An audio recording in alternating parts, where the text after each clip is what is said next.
Samuel, ¿estás ahí?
Muy buenas tardes, tengan todos ustedes, amigos que nos sintonizan a través de la señal de NTV. Bienvenidos a este primer programa de Candidatos.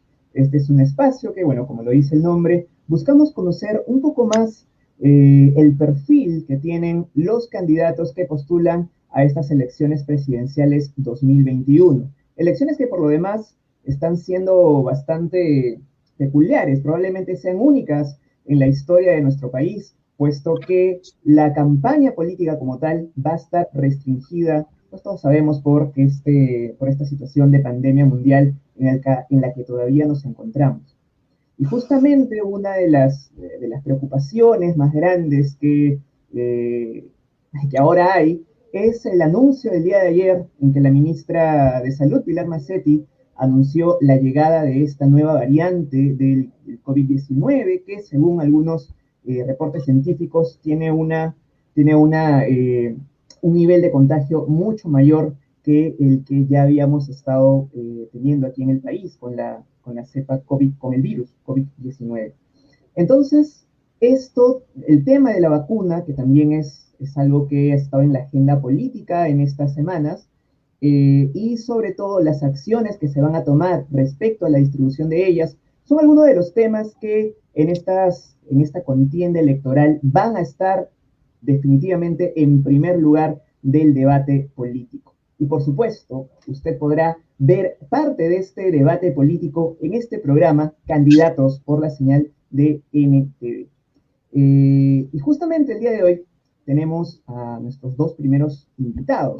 El primero es un postulante al Congreso por la región Ancash, va con el número 1, él es Yaek Darwin Espinosa, y también tenemos a la abogada Elizabeth Sea Marquina, ella va con el número 3 por el partido Perú Patria Segura, aquí en Lima, ¿no? Vamos a estar con ellos dentro de breves instantes. Entonces, así iniciamos. Candidatos por NTV.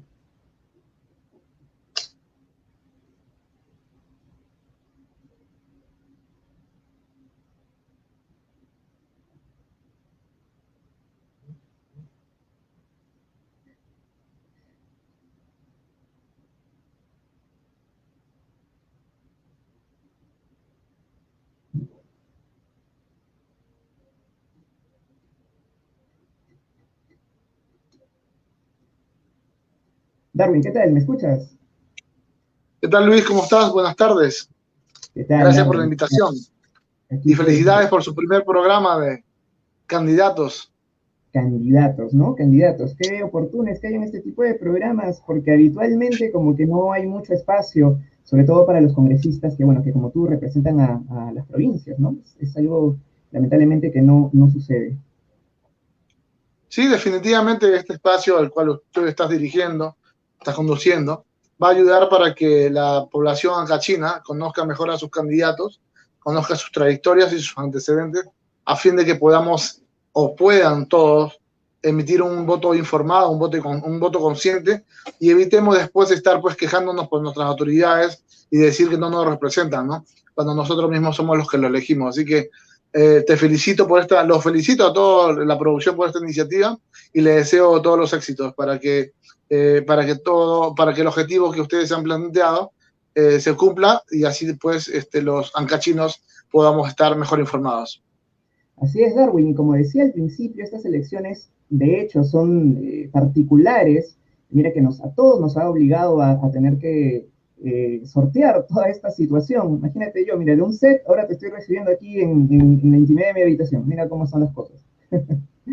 Pero algo, Darwin, que debo mencionar es que tú eres un axiopopulista tú has hecho, digamos, carrera partidaria, has estado entre el 2009 y el 2011 como secretario nacional de Juventudes, postulaste el 2006 a regidor provincial y ahora este 2021 estás postulando al Congreso. Cuéntame, ¿qué es lo que motiva tu decisión de en esta ocasión postular al Congreso 2021? El Congreso Sí, es correcto, Luis. Nosotros hemos hecho carrera política. Yo me inscribí muy joven a Acción Popular, a los 18 años. Soy hijo de un ex dirigente de Acción Popular, es decir, soy la segunda generación de mi familia, que somos militantes de Acción Popular. He sido secretario de Juventudes de Miraflores casi 4 años. He sido secretario nacional de Juventudes. He postulado, como tú lo has dicho, a regidor en la ciudad de Lima. También he sido precandidato a la alcaldía de Los Olivos. He sido secretario departamental de Ancash. Entonces, digamos que nos hemos venido formando políticamente, ¿no? Tengo 19 años en Acción Popular y, bueno, todas las personas que ingresan a la política y se forman en política siempre tienen aspiraciones después de poder representar a su pueblo, ¿no? A su lugar en donde uno vive. Es por eso que en el 2015 decidí retornar nuevamente a Chimbote, a vivir en la ciudad de Chimbote donde yo nací, y pues dedicarme un poco más a la política, ¿no? Porque antes trabajaba en una empresa del Grupo Romero, en el cual limitaba mi participación en política, y siendo mi vocación servir, siendo mi vocación la política, no podía estar ajena a ella. Hoy vivimos momentos muy difíciles, ¿no? Donde la política se ha desprestigiado, pero no por políticos, mi estimado Luis. La política se ha desprestigiado por politiqueros, por gente que ha llegado a la política para lucrar, para servirse, para hacer, buscar beneficios personales, y ha hecho que la política en realidad pierda su matiz, pierda su esencia, que es la sociedad, es el bienestar de los demás, ¿verdad? Sobre todo porque este congreso va a ser muy particular, va a ser muy histórico, es el congreso del Bicentenario, en el que has decidido postular con la proyección a ser parte.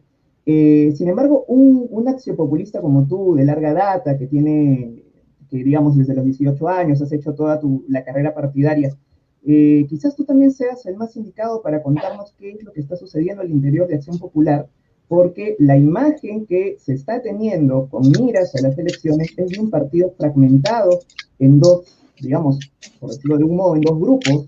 Un grupo que de alguna manera respalda lo que ha sido todo este proceso encabezado por Merino de Lama, y bueno, y el otro, digamos, el otro grupo que podríamos decir que apoya a Johnny Lescano, que es el candidato presidencial. ¿Qué está sucediendo en el partido de la Lámpara? Mira, Luis, lo que pasa es que Acción Popular es un partido democrático y como tal tiene tendencias diferentes, tiene liderazgos que han venido haciendo su carrera política dentro del partido.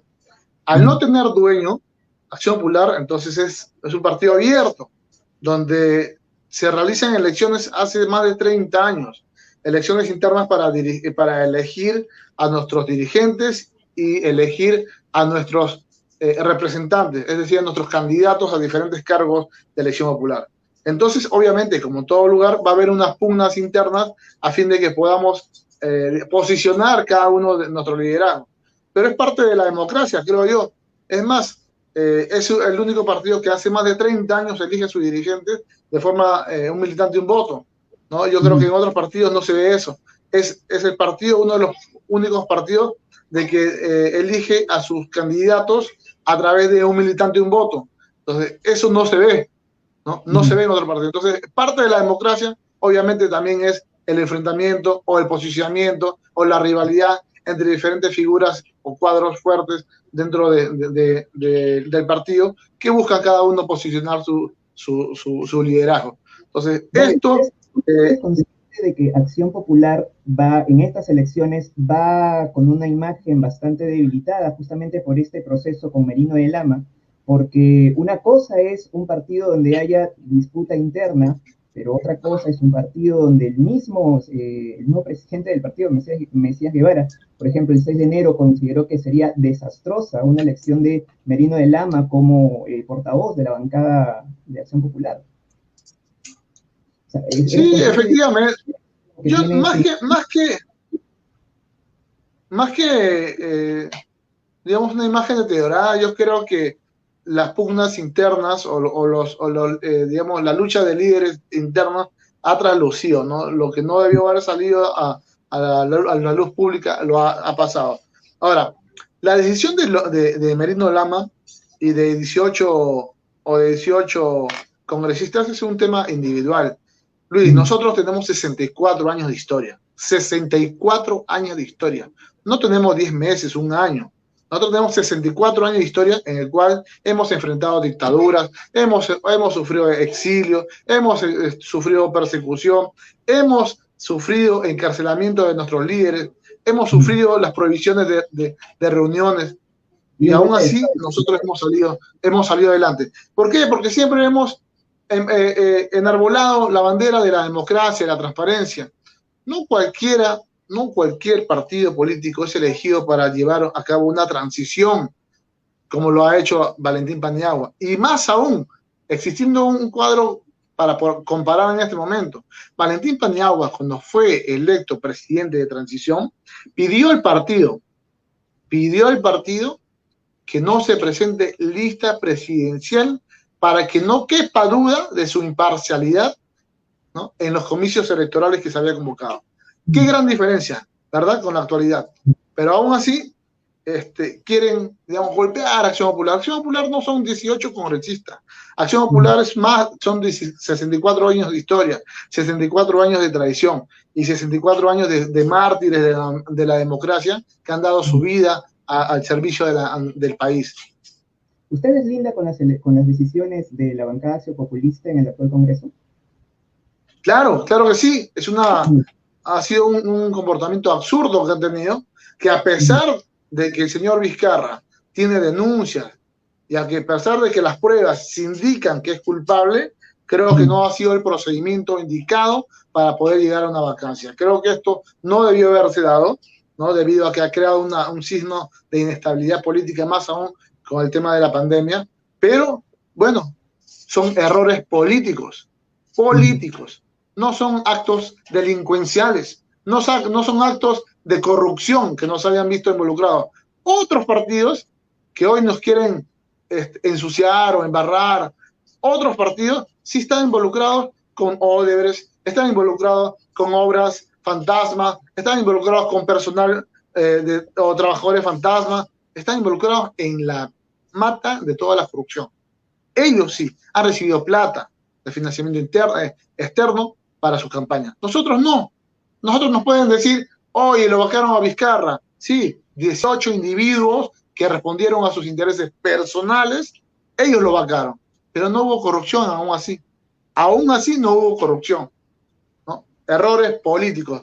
Eso es como yo lo titulo. Errores políticos que quizás dañen un poco la imagen, pero con el candidato que tenemos, presidencial, que deslindó desde el minuto cero con estas acciones, conjuntamente con el presidente del partido, creo que que podemos demostrar, pues, que nuestro espíritu democrático, que no solamente es en este momento, sino, como te dije ya, viene pues con un respaldo de muchos años, ¿no?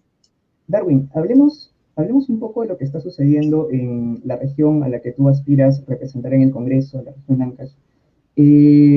Y hablando de corrupción, este año que pasó también ha sido un año en el que en la región Ancash han ocurrido bastantes actos que nos hacen pensar en que no se está manejando de manera responsable la región.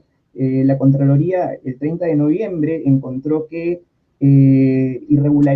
presuntas irregularidades en la remodelación de lo que es el Hospital Regional Eleazar Guzmán Barrón, en Nuevo Chimbote, donde hay equipos médicos que presuntamente han sido adquiridos en sobreprecio. ¿Qué está ocurriendo en Ancash? ¿Cómo aprecias esto a manera general? ¿Cómo se ha manejado el tema del COVID-19 y cómo es que tú propones que debería manejarse? Estimado Luis, Ancash parece que está de tumbo en tumbo buscando líderes, pero que no se adecúan, digamos, a la necesidad de nuestra población. Vemos cómo nuestros líderes, nuestros representantes o nuestras autoridades vienen cometiendo actos irregulares. Pero vayamos un poco más. ¿De dónde surgen estos líderes? ¿De dónde surgen? ¿De dónde aparecen? ¿Acaso son políticos formados? ¿Acaso son políticos, digamos, que han dedicado su vida a la sociedad, a formarse, a crearse como políticos? ¿O son empresarios que llegan a la política?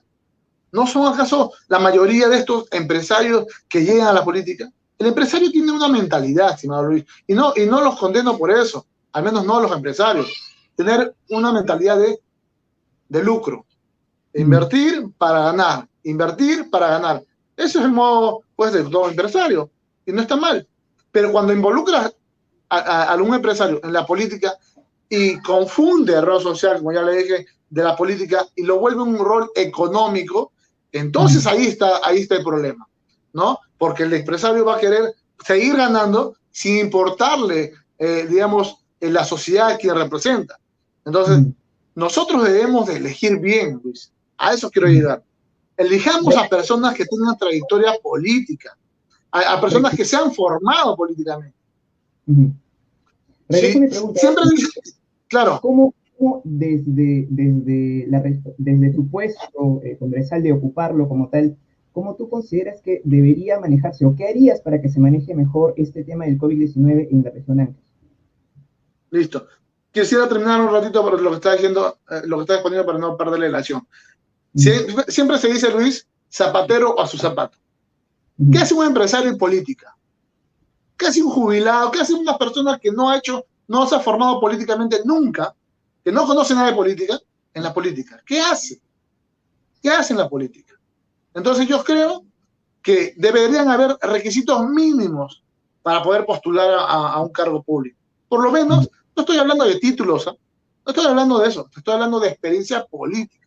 Porque cuando uno va a postular a un cargo público, tiene por lo menos que tener un manejo, un conocimiento de lo que es política. ¿Cómo haríamos nosotros o qué haríamos nosotros a través del Congreso para manejar el tema del COVID-19?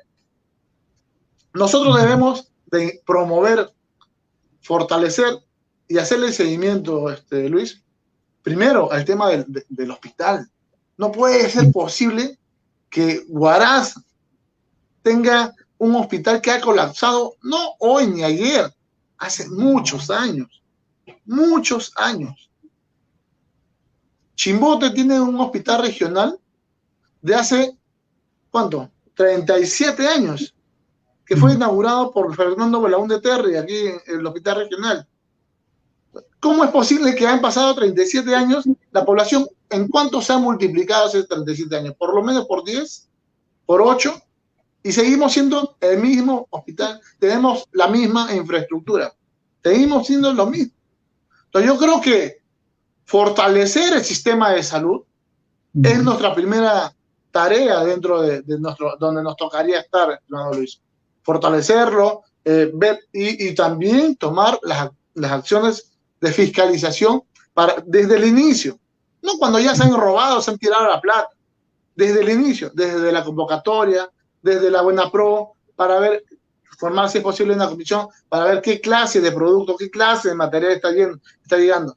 No te olvides que no solamente en las regiones, en los hospitales se han llevado a cabo actos de corrupción, sino inclusive en la misma Policía Nacional han comprado alcohol que no era, mascarillas que no cubren y tantos otros materiales que en realidad más que proteger al personal, tanto de salud como a la policía, los exponen aún más. Ahora, otro tema que también va a estar bastante, o ya está bastante presente en la agenda política con miras a las elecciones, es el tema de la nueva constitución o de una idea o de un proyecto, de una propuesta, algo que va a estar en el debate es esto de la nueva constitución o de impulsar un cambio constitucional. En ese sentido, ¿cuál es tu posición, Darwin? Por ahí se ha escuchado al candidato Hernando de Soto decir que este no es el momento, pero ¿cuál es la posición? ¿Tú qué consideras? ¿Este es el momento o no es el momento?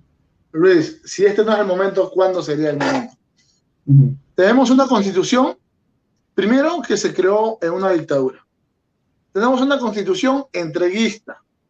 Tenemos una constitución que vela por la inversión privada, pero que desprotege al ciudadano. El Congreso, desde hace unos meses, viene aprobando algunas normas, algunas leyes que la gente o los grandes opinólogos dicen es populismo puro. Quizás tenga razón, pero yo prefiero ser populista a darle la espalda al pueblo. El pueblo está cansado. Esta pandemia ha desnudado tantas falencias en el sistema de salud, en los controles. No puede ser posible, estimado Luis, que por ejemplo los bancos, que hoy les ponen tope para sus tasas de interés, y salen a lloriquear, y salen a quejarse, y también salen sus opinólogos, grandes economistas, a decir que no es la mejor medida, que hayan estado ahorcando, que hayan estado matando a la gente con deudas tras deudas, que no tenían ni siquiera piedad de sus clientes, y que a pesar de que todos estábamos pasando momentos difíciles, enfermos o no, todos hemos pasado momentos difíciles porque la recesión económica, la crisis política ha golpeado a todos. Aún así, los bancos no se han visto perjudicados, porque si no le pagabas un mes, ellos te cobraban intereses y te cobraban más intereses. Y si tú pedías digamos, replantear tu deuda, te cobraban muchos más intereses aún. O sea, no ha habido un momento de, digamos, ya, te voy a dejar de cobrar, vamos a esperar.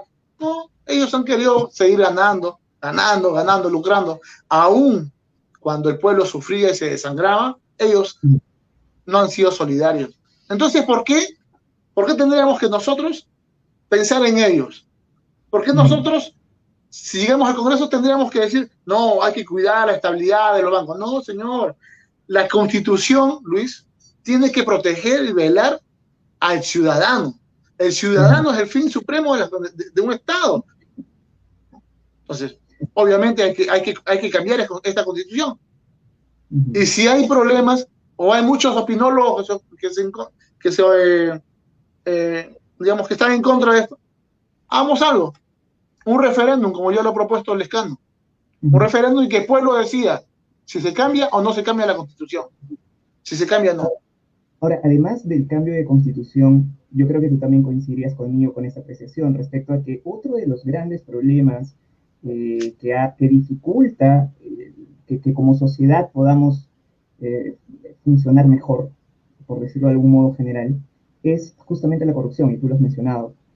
Y te cuento que el día de hoy, en el diario La República, ha salido un reportaje en el cual se habla acerca de los candidatos con sentencias penales, y se ha encontrado que son más de 100.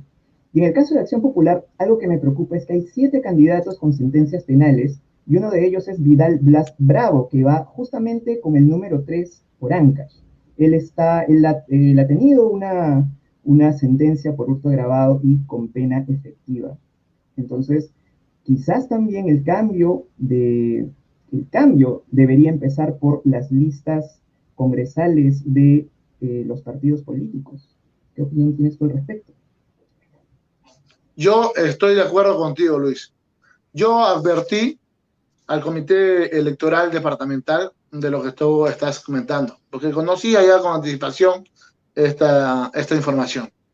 Pero el Comité Departamental, al cual me ha sido bastante adverso, inclusive quisieron sacarme de carrera, el Comité Electoral decidió no excluirlo. Y bueno, la ley lo ampara. La ley ampara y supuestamente ya el señor se encuentra rehabilitado y habilitado para poder postular.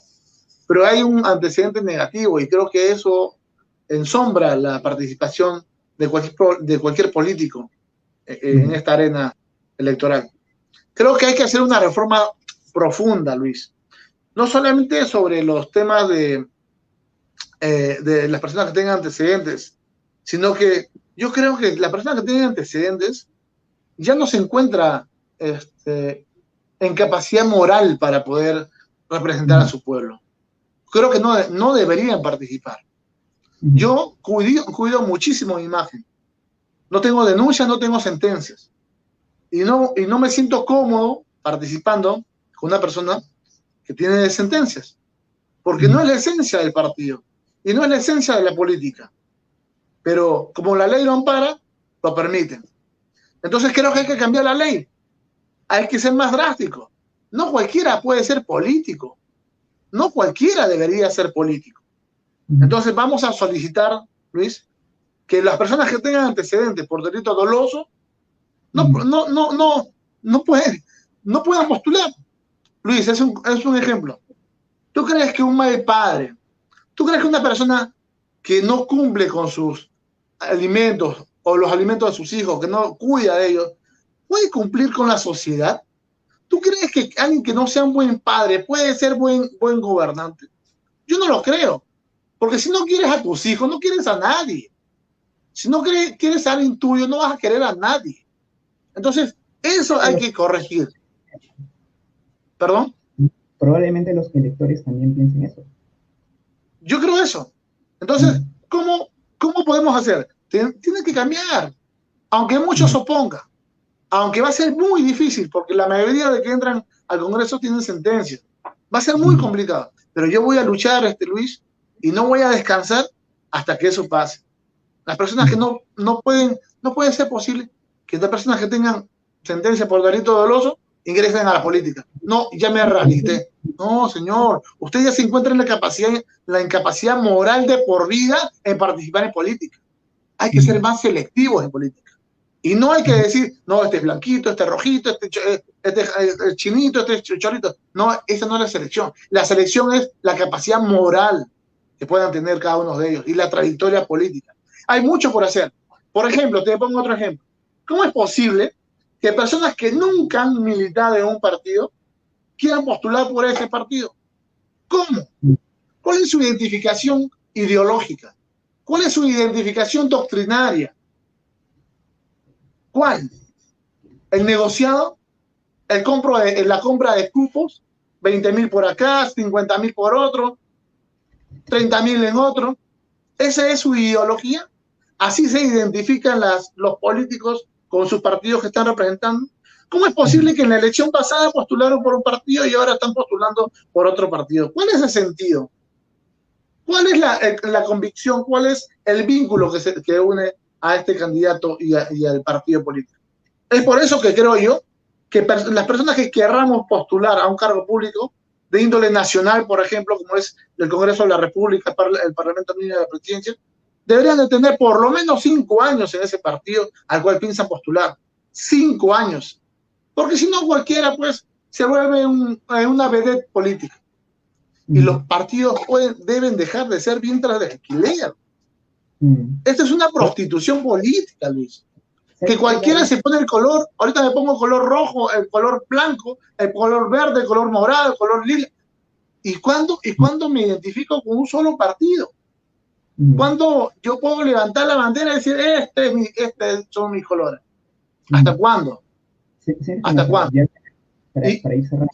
Para terminar este punto, rapidito, ¿cómo es posible, Luis, que los hijos de alcaldes, que los hijos de congresistas, que los hermanos de congresistas, sin tener ninguna experiencia política, ninguna trayectoria política, estén postulando? Los hijos de alcalde han pintado todo Ancash. ¿De dónde sale esa plata? ¿De dónde sale esa plata, Luis? Hay que hacer una reflexión al respecto.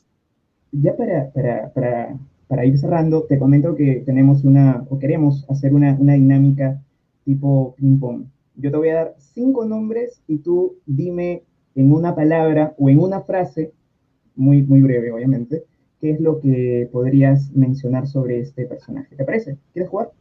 A ver, vamos a jugar a ver cómo sale el juego. Vale. Primer nombre, Johnny Lescano. Líder, acción populista. Fujimorismo. La cloaca. Raúl Díaz Canseco. Un buen empresario. Merino de Lama. Tu vecino. Eso es bastante meterse, ¿no? Bueno, lo que pasa es que, perdón, Francisco Sagasti. oportunista. Muy bien. ¿Cuál sería su compromiso, digamos, si usted tuviera que elegir de entre todo su plan de trabajo y toda su proyección como congresista de ser elegido, ¿cuál usted sería su principal compromiso con el pueblo ancashino? Mira, Luis, Ancash tiene muchísimos problemas. Levantando la problemática de las 20 provincias, hemos llegado a la conclusión de que hay diferentes temas en realidad. El agua, la inclusión social de las personas con discapacidad. Siempre he hablado de eso, ¿no? Las universidades que no llegan a todas las provincias, que están centralizadas en Huaraz y en Chimbote. La pesca, el acero. Chimbote es la pesca es la ciudad del pesca y del acero, y no hay acero porque así ya no produce, y la pesca quieren cambiarla por la exploración petrolera. El agua ha sido cotizada por la bolsa de valores, y cada vez el agua se va al mar, se pierde, ¿no? No hay un buen sistema de contención, de cuidar el agua. Entonces yo creo que mi mayor compromiso será trabajar por todos, Luis, por todos los sectores más necesitados, por todos los ancachinos, para poder comprometernos en el desarrollo de Ancash. Decir que voy a hacer o voy a enfocarme en un solo proyecto sería, creo, innecesario, porque nosotros queremos abocarnos a todos ellos. Desde el primer día que nosotros asumamos el cargo, ya contaremos con los proyectos de ley, digamos, avanzados para poderlos en agenda y comenzar a trabajar en ellos. Por eso mi compromiso será trabajar y trabajar por Ancash, por nosotros, por todos nosotros, y ¿sabes qué, Luis? Para poder cambiarle la imagen a la política. Para cambiarle la imagen a la política. No cualquiera es político, no cualquiera debería ser político. Y los politiqueros, al ver este trabajo, creo que quedarán fuera, quedarán desplazados por una nueva generación de políticos o de actores políticos que van a buscar el desarrollo de Ancash. Ese es mi compromiso, trabajar y seguir trabajando por el desarrollo de Ancash. Muy bien, fue Darwin Espinosa, él va con el número 1 por la región Ancash, 37 años, acción populista desde la juventud. Y bueno, y esperamos, Darwin, también que cuando de ser elegido congresista, también te comprometemos desde ya alguna entrevista aquí en NTV para poder, obviamente, seguir conversando contigo, ya desde un puesto congresal.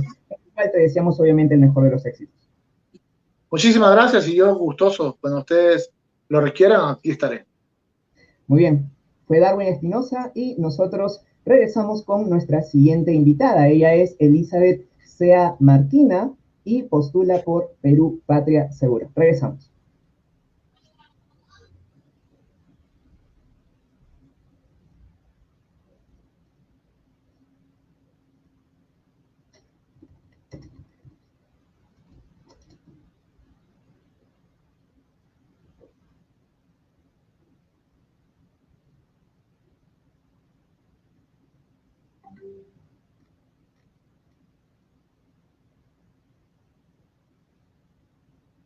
Muy bien, regresamos aquí al aire.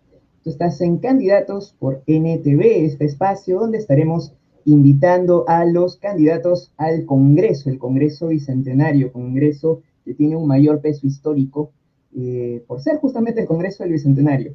Y estas elecciones, pues, que nos encuentran en una situación lamentable, que es la de la pandemia COVID-19.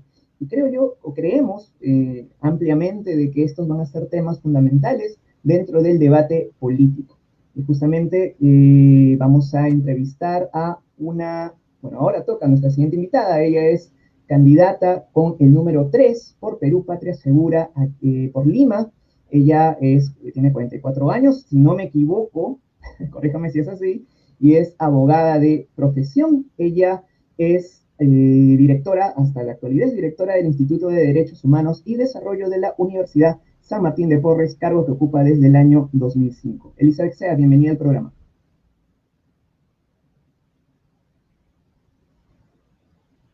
Me parece que el audio no está saliendo correctamente. No, no te escuchamos, Elizabeth. ¿Ahora sí? Ahora sí, perfecto. Perfecto. Bueno, muy buenas tardes en primer lugar con todo tu público, muy buenas tardes contigo. Muchísimas gracias por esta invitación, esta oportunidad que se me da para exponer un poco cuál es mi perfil y de repente por ahí las propuestas y quizás también, si me das la oportunidad, un poco comentar lo que el anterior invitado señalaba. Estoy a tu disposición cuando empezamos. Claro que sí, Elizabeth, por supuesto que sí, justamente por eso es que abrimos este espacio, candidatos, para conversar con todos los candidatos, en realidad, ¿no? Tratar de abrir tribunas que creemos que es parte de un ambiente democrático correcto. Elizabeth, tú eres, podríamos decir, nueva en el tema político, no has tenido alguna otra, no has postulado nunca antes algún cargo político como tal. ¿Y qué te motiva a postular ahora? En primer lugar, y aprovecho para corregir a tu anterior invitado, cuando nos preguntamos por qué no participan en política solo aquellos que pertenecen a partidos políticos, yo lo invito a tu invitado a revisar nuestra constitución política, la misma que establece diferentes mecanismos de participación política para cualquier ciudadano peruano. Tú puedes inclusive participar en política presentando una iniciativa legislativa, ¿no? Una moción para una consulta previa, rendición de cuentas, revocatoria de autoridades, y también la Constitución establece que tú puedes participar en política perteneciendo a un partido político. Pero este derecho de participación política lo tenemos todos, es un derecho humano reconocido a todos. Y participar en política no solamente es pertenecer a un partido político, es involucrarte en la vida pública, en la función pública de tu país. Yo también he trabajado en el Congreso de la República, he estado en la parte técnica del asesoramiento y capacitación en temas de planes de gobierno, de propuestas, de estrategias, y soy una ciudadana muy activa en las redes sociales, tanto en el Facebook como en el Twitter, opinando con base y argumento respecto a la actualidad política. Ejerzo mi derecho de participación política hace muchísimo tiempo y es más, este momento que estamos viviendo, esta situación de crisis, llama a todos los ciudadanos a involucrarse en política, sea participando dentro de un partido político, como en mi caso, candidateando, y esta es la decisión que yo he tomado justamente para no solamente ya aportar con ideas, con algunas propuestas a través de redes sociales, sino pasar eso hacia la acción, hacia el terreno político, y lo estoy haciendo en este caso con un partido que es Perú Patria Segura, con cuyos ideales políticos, ideario político yo comparto, porque es un partido que está basado en lo que es la democracia cristiana y tiene pilares y fundamentos justamente que orientados a el bienestar de la población, la persona humana y su dignidad.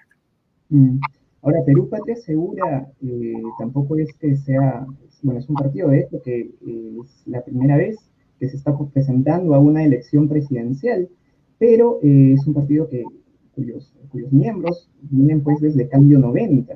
De hecho, fue parte de Perú 2000 en su momento, e hizo una alianza política con Solidaridad Nacional para las elecciones de 2011. ¿Tú crees que este pasado de alianzas fujimoristas le juega en contra?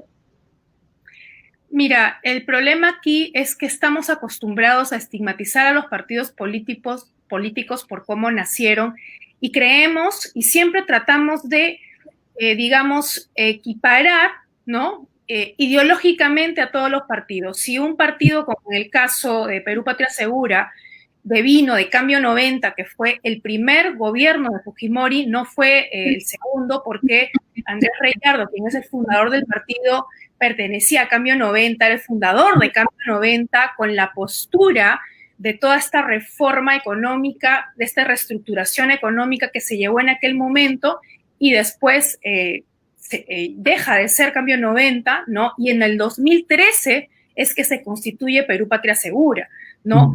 El ideario cambia, se mantiene esta misma persona porque los fundamentos que en Cambio 90 se promovieron a nivel económico se siguen preservando hoy en día, que es la economía social de mercado.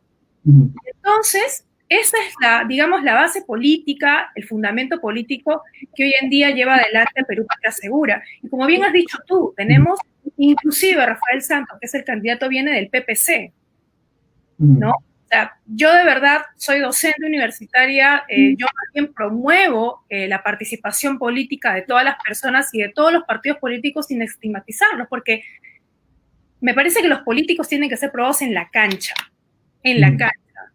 Estigmatizar a los partidos políticos es también restarles ese derecho de participar.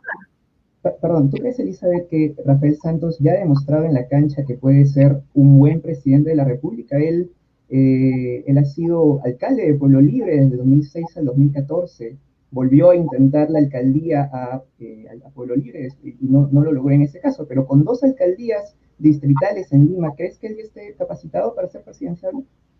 Definitivamente, y inclusive, digamos, tenemos en este momento al alcalde de La Victoria, que está postulando también, y yo pienso que no es un tema de si está preparado porque tiene 2 periodos como alcalde. Hay personas que han llegado a la presidencia de nuestra república sin ese pasado político, sin haber pasado 10, 15 años en una función parecida. En realidad, a mí me parece de que la capacidad de las personas se demuestra en la función pública que ellos han representado, han ejercido, pero lo más importante es el perfil moral. Es el perfil ético y moral que la persona debe de demostrar durante el desempeño de esa función pública, y a Rafael Santos no lo han procesado judicialmente, él no está acusado por corrupción, él no está siendo procesado ni ha sido sentenciado, que es el caso de muchos otros políticos que hoy en día, ¿no?, se rajan las vestiduras, que vienen a pedir un montón de requisitos a los otros candidatos, pero sin embargo la foja de vida ética y moral pues está manchada, y ese no es el caso de Rafael. Rafael, y permíteme aclarar, porque tu anterior invitado decía que es un empresario participando en política. Es un ciudadano peruano, y un empresario en el Perú la ha vivido. Un empresario en el Perú no tiene por qué ser tampoco señalado con el dedo porque se dedicó a sacar adelante esa empresa que paga sus impuestos al país, que en base a esos impuestos se construyen las obras públicas, ¿no? Se pagan también los sueldos de esos funcionarios que deberían de llevar adelante, ¿no?, toda esta maquinaria pesada que es el Estado peruano, que es falente, es deficiente, pero son los empresarios el motor de la economía. Y no solamente los microempresarios y los emprendedores, que también deben ser considerados. O sea, si mañana más tarde un emprendedor decide candidatear a la presidencia, está vetado. Me parece irresponsable inclusive este comentario.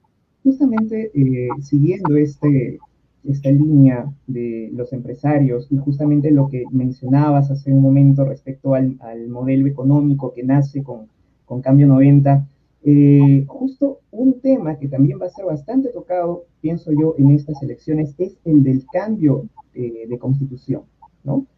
¿Tú consideras que este es el momento para hablar de un cambio de constitución? En primer lugar, yo soy docente de Derecho Constitucional Económico. Yo invito a todos los candidatos que dicen que están promoviendo el cambio de constitución, por lo menos del régimen económico, que se tomen aunque sea 1 hora para leer la Constitución, porque hablan sin fundamento. Nuestro régimen es el régimen de economía social de mercado. Lean, por favor, la Constitución en su régimen económico. ¿Y qué cosa es la economía social de mercado? La economía social de mercado consagra una serie de libertades económicas y el Estado tiene un rol subsidiario, pero ese rol subsidiario es muy importante porque ahora ya el Estado no tiene ese rol prioritario de hacer empresa en el Perú, sino que cede digamos, esa función al privado, y lo que hace el Estado, lo que debería de hacer el Estado es regular, ¿no?, supervisar, ¿no?, y orientar la economía. Pero ¿qué tenemos hoy en día? Tenemos un Estado que tiene una deficiencia en la administración de su gasto público. O sea, tenemos un gasto público de baja calidad. Muchos dicen la Constitución. No, es que no es la Constitución. Es el Estado que definitivamente no está dando la talla en estos roles que te acabo de mencionar, que están consagrados en la Constitución económica. Y entonces ahí lo que está faltando mucho es el tema del control. Por ejemplo, tu anterior invitado hablaba, ustedes hablan de los elefantes blancos, ¿no? Parece que desconoce un poco el rol de la Contraloría General de la República, que ya hace muy poco, justamente en el contexto de pandemia, había anunciado hacer un control concurrente de estos elefantes blancos, ¿no? Para esto, inclusive, hubo un decreto de urgencia que habilitó esta función de la Contraloría, pero el tema aquí es presupuestal. Muchas veces los entes de regulación, muchas veces los entes como la Contraloría General de la República no tienen el presupuesto suficiente ni esta capacidad logística para realizar ese control concurrente. Y número dos, tampoco tenemos, digamos, los órganos de control interno en las instituciones públicas no están bien implementados. Pasa también por una reestructuración de todo este sistema de la compra pública, de las licitaciones, de las compras directas, donde está justamente focalizada la corrupción. Entonces, si nosotros queremos realmente apostar para combatir la corrupción, tenemos que comenzar a fortalecer institucionalmente a estos organismos autónomos de control, como por ejemplo la Contraloría, ¿no? Pero si el facilismo nos va a llevar a cambiar de constitución, mira, vas a poder cambiar el régimen económico 1000 veces, pero mientras tú tengas ese tipo de instituciones públicas que no cumplen su finalidad, uno, porque no tienen la capacidad logística, dos, las competencias necesarias para cumplir este sistema de control, número tres, porque definitivamente todavía no tenemos ese servidor, ese funcionario público capacitado realmente, especialista en este tipo de casos de control en el tema de la obra pública, va a seguir lo mismo. Cambiará la Constitución y no va a ser la solución. Y eso es justamente lo que los políticos no pueden vender. Le están engañando al pueblo. Y esa es mi apreciación. Me parece que esta apreciación podemos enlazarla justamente con el tema de cómo se ha venido manejando desde el gobierno, desde el Ejecutivo, este tema de la pandemia, del COVID-19, de esta situación en la que todavía nos encontramos. En ese sentido, ¿tú cómo calificarías la forma en la que se ha venido dando esta gestión de salud? ¿Crees que se han tomado las medidas correctas o qué medidas se deberían hacer para suplir estas falencias que la gestión nos ha mostrado que quizás no ha sido la mejor? En realidad, la gestión del expresidente Vizcarra tuvo la gran oportunidad de poder llevar a cabo este control de la pandemia de una forma exitosa, porque fuimos uno de los primeros, si es que no fuimos el primer país, en tomar las medidas oportunas. Pero ¿qué pasó después? O sea, no nos hemos dedicado, en primer lugar, a focalizar el tema de los bonos, de los subsidios que se han dado orientados a la población vulnerable.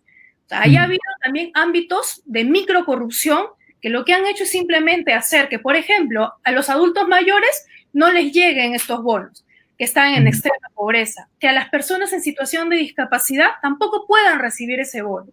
O sea, no se ha identificado previamente a la población ni se ha focalizado la ayuda. Y en el tema de lo que es el tema de salud, estamos en lo mismo. Las medidas que se han ido tomando de forma paulatina han resultado insuficientes. ¿Y por qué? Por ejemplo, ahora tenemos una carencia de camas UCI. Entonces, primero se apostó por el tema de la Villa Panamericana, sin embargo, se dejó de lado la implementación de los hospitales. O sea, tenemos elefantes blancos, ¿no? En diversas provincias, en diversos departamentos, y se pudo en ese momento sacar algún decreto de urgencia que agilice el tema de la implementación de la infraestructura. Si lo hicimos con la Vía Panamericana, por Dios santo, ¿por qué no pudimos hacerlo con 2 o 3 hospitales a nivel nacional? Ese es el tema. El tema, uno pasa por decisión política, y el otro tema pasa también por la incapacidad. Y el segundo tema de salud es el tema de las vacunas. Pues fíjate tú, ahora recién estamos, ¿no? Con los convenios, con los compromisos de compra, etcétera, recién estamos viendo, ¿no? Para el primer trimestre, para un segundo trimestre, cuando esto pudo muy bien darse el año pasado y no como decía el señor Vizcarra, que dependía de un permiso por parte del Congreso. Por favor, el Congreso no tenía nada que ver porque el Congreso le había delegado a él funciones legislativas, porque estamos en un régimen de emergencia, y muy bien él podría haber tomado la decisión de llevar adelante, priorizar el tema de los convenios de las vacunas, ¿no? Y llevar adelante la compra en vez de estarse peleando con el Parlamento. Lo que él dijo también no es correcto, porque él dice, si a mí me vacan, ¿no? Si a mí me vacan, ya esto muere, nadie puede seguirlo. No. Una política de gobierno puede tener continuidad con los ministros y tiene que darse una continuidad. Porque desde el legislativo se han emitido, se han dado las suficientes facilidades para que se maneje mejor esta gestión. ¿Consideras que este Congreso ha contribuido a que se viabilice de la mejor manera posible este tema de salud y que ha sido en el Ejecutivo en que se han empantanado, entrampado estas disposiciones? No, acá hay que definir dos cosas o diferenciar dos cosas. Uno es la irresponsabilidad política, ¿no? Han actuado de forma muy irresponsable, ¿no? De manera contraria a las expectativas del país. El Parlamento, el Congreso no ha dado la talla. ¿Por qué? Porque también se enfocaron en el tema político cuando en este momento, definitivamente, y yo lo dije inclusive en mis redes sociales, el peor momento para hacer vacancia o cualquier otro tipo de procedimiento de control político es el tema es en la época de pandemia. Estamos en una crisis sanitaria que lo que exige es trabajar de la mano ejecutivo y legislativo. Es más, el legislativo tenía la función de estar fiscalizando el gasto público. Tenemos comisiones de economía, de presupuesto, de salud. ¿Qué hicieron? Censura, vamos a interpelar, vamos a vacar. En eso gasta mi plata, yo ciudadana que pago mis impuestos, y el presidente, ¿qué hizo? Le pisó el palito y siguió el juego. Y también comenzaba también a pechar al Congreso en vez de sentarse a tomar decisiones desde sus competencias delegadas, desde sus funciones, y dejar el enfrentamiento para después. Inclusive yo te digo una cosa, un presidente de la República, así estén amenazando de vacar, tiene la obligación moral de darle continuidad a las acciones a través de sus ministros, de su PCM, que no está de adorno. Entonces, justificar que el Congreso me pechó, que el Congreso no me dejó, mira, entonces, ¿de qué estamos hablando? Si ese va a ser el perfil del futuro presidente de la República, estamos perdidos. Ahora más que nunca necesitamos una persona con decisión, una persona que porque esto es un problema, se va a comprar un gran problema y lo que tiene que priorizar es la respuesta a la población que ya no puede soportar un minuto más sin atención de calidad en el sistema de salud. Vamos a pasar a otro tema, lamentablemente el tiempo que tenemos es corto, y justamente estuve leyendo una columna tuya en El Montonero, titulada La lucha es de ellas. Y esto me llama la atención porque según cifras del Ministerio de la Mujer, en los primeros 5 meses de pandemia se han denunciado más de 14.000 casos de violencia contra la mujer. Y yo estoy seguro que tú estás pidiendo también cómo es esta situación problemática, terrible, por decirlo menos. Desde un caso en que tú llegues al Congreso, ¿qué medidas tú ejecutarías o implementarías para que estas cifras sean diferentes? Muchas gracias por la pregunta. En primer lugar, quiero decirte que la lucha contra la violencia a la mujer exige más que nunca hoy en día un rol preventivo. ¿A qué me refiero? Si uno visita la página de consulta amigable del MEF, uno podrá ir al gasto público del Ministerio de la Mujer y Poblaciones Vulnerables, y en el programa que se llama el programa de violencia intrafamiliar, destina la mayor parte de su presupuesto ¿a qué? A gastos en remuneraciones, en alquileres, gastos administrativos. Y las mujeres que sufren violencia prácticamente no son las beneficiarias directas de ese gasto público. Soy una firme creyente por mi ejercicio profesional que el círculo de violencia no se cierra si esa mujer no tiene una oportunidad de salir. ¿A qué me refiero? La gran mayoría de mujeres que sufren violencia intrafamiliar, inclusive violencia contra sus hijos, es porque no tienen la oportunidad de tener un trabajo, un emprendimiento económico que rompe esa dependencia económica del agresor, porque esa es la principal causa por la cual vuelven las mujeres con las parejas y definitivamente es un círculo vicioso. Por mucha casa de refugio que tú implementes, por mucho que tengas una ley 3364, donde tú puedas tener un ministerio público, una policía, sanciones graves. Mira, aquí parte de la solución también es la generación de oportunidades y parte de mis propuestas para el Congreso de la República, si es que el electorado me da el beneficio de su voto, es llevar adelante una norma que se llama Emprende Mujer. Estoy trayendo proyectos para poder hacer posible fondos concursables para mujeres que han sufrido violencia, ¿no? Y que puedan tener la oportunidad de generar un emprendimiento y estos fondos concursables poder hacerse de la mano con la cooperación internacional, como ya existe en otros países, y no solamente a través de programas del Ministerio de Trabajo que solamente les dan trabajos temporales, no. A través de estos fondos concursables las mujeres van a poder tener la oportunidad de poder generarse un ingreso económico para ella y para sus familias. Entonces aquí es necesario que el legislativo vaya de la mano con el ejecutivo para mejorar la calidad del gasto público, que es justamente lo que impide que esa mujer tenga esa oportunidad de salir de ese círculo de violencia, más allá de fortalecer el sistema de prevención que ya existe en la ley. Ahora, también un tema que va relacionado al tema de los derechos y oportunidades para la mujer en igualdad de condiciones con el varón. Un tema que también se ha hablado bastante es el tema del aborto legal. En Argentina sabemos que ya se aprobó el aborto legal con una serie de medidas estatales para garantizar o tratar de garantizar de que sean las mejores condiciones. En este sentido, Elizabeth Sea, ¿cuál es tu posición respecto a eso?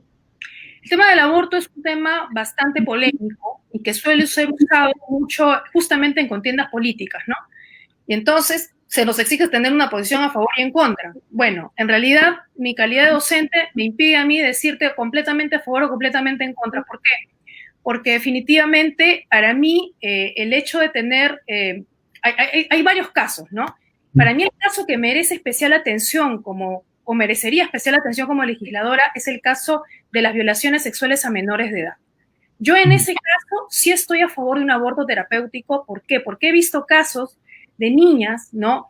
La gran mayoría de estas niñas que son abusadas de forma reiterada sufren anemia, ¿no? Son niñas de bajos recursos, que llevar a cabo adelante un embarazo de 9 meses pues resulta bastante complicado. Muchas de ellas son obligadas, más allá del hecho de la tortura moral y psicológica que significa llevar adelante un embarazo en estas condiciones, ¿no? Pero creo que esta medida no puede ir sola, tiene que ir de la mano también con fortalecer todas las sanciones penales en razón al agresor, al violador. ¿Cuál es, digamos, la sanción que se le está dando a estos agresores y cómo es que está funcionando el sistema penitenciario respecto al tema de la rehabilitación? Y esos son temas que también deberían de tratarse y abrirse el debate, ¿no? Entonces yo, respecto al tema del aborto, sí pienso que lo que se tiene que promover, ¿no? Es digamos, las mujeres tenemos que ser responsables también con nuestra sexualidad. Para mí, yo no estoy a favor del aborto completamente abierto, pero en casos de violación sí creo que nosotros tenemos y debemos sentarnos a debatir, sobre todo cuando se trata de menores de edad, que son los que tenemos la obligación de proteger. Muy bien, Elizabeth, si tuvieras que resumir en 2 ideas fuerza, ¿cuál es tu plan de llegar al Congreso? ¿Cuáles serían tus las principales medidas que impulsarías desde el legislativo? ¿Cuáles serían? Bueno, en realidad tengo varias, pero yo me voy a focalizar, el trabajo, voy a focalizarlo en función a la persona y su dignidad. Voy a focalizarme en la mujer, la niñez, ¿no? Los consumidores y usuarios, que también me interesa trabajar mucho ese tema, ¿no? Y las personas en situación de discapacidad. Mis propuestas van a girar en torno a estos 3 públicos objetivos que creo son hoy en día las personas que no solamente están sufriendo más en razón de la pandemia, sino también personas que hasta este momento han resultado invisibles al Estado, y es momento de comenzar a generar reales oportunidades, y también es momento de hacer política decente con políticos decentes que no necesariamente hayamos pasado nuestra vida en un partido político, pero que sí nos sintamos suficientemente preparados como para llevarles reales propuestas a la población de manera responsable. Política responsable, Perú Patria Segura, Elizabeth Sea, número 3. Muy bien, Elizabeth, ha llegado ya a este punto, igual que hicimos con nuestro invitado anterior, vamos a hacer una dinámica, ¿te parece? Una dinámica tipo ping-pong, tipo de una pregunta-respuesta, Claro que sí. más inmediata. Yo te voy a dar unos nombres y tú puedes decirme una frase o una palabra, qué es lo que te viene a la mente con ellos, ¿de acuerdo? Entonces Sí. empezamos. Rafael Santos. Presidente. Renzo Reyardo. Excelente persona. Fujimorismo. Una opción. Francisco Sagasti. Decepción. José Antonio Chan. Rector, amigo, gran persona. Muy bien. Fue Elizabeth Sea. Muchas gracias, Elizabeth. Desde aquí te deseamos todo lo mejor, todos los mejores, todo el éxito que pueda tener esta campaña en estas condiciones en las que estamos, y, por supuesto, comprometerte desde ya que cuando, si es que llegas a ocupar la función de congresista, podamos volver a conversar ya en otras Muchas gracias. Muy amable por la oportunidad. Listo, Elizabeth, muchas gracias a ti. Y bien, queridos amigos, gracias por este primer programa, por estar conectados a este primer programa de candidatos, donde vamos a estar conversando con las personas que estén postulando, que van a postular al Congreso de la República del Bicentenario en estas elecciones 2021. Yo soy Luis Rodríguez y conmigo será hasta el próximo sábado. Nos vemos la próxima semana.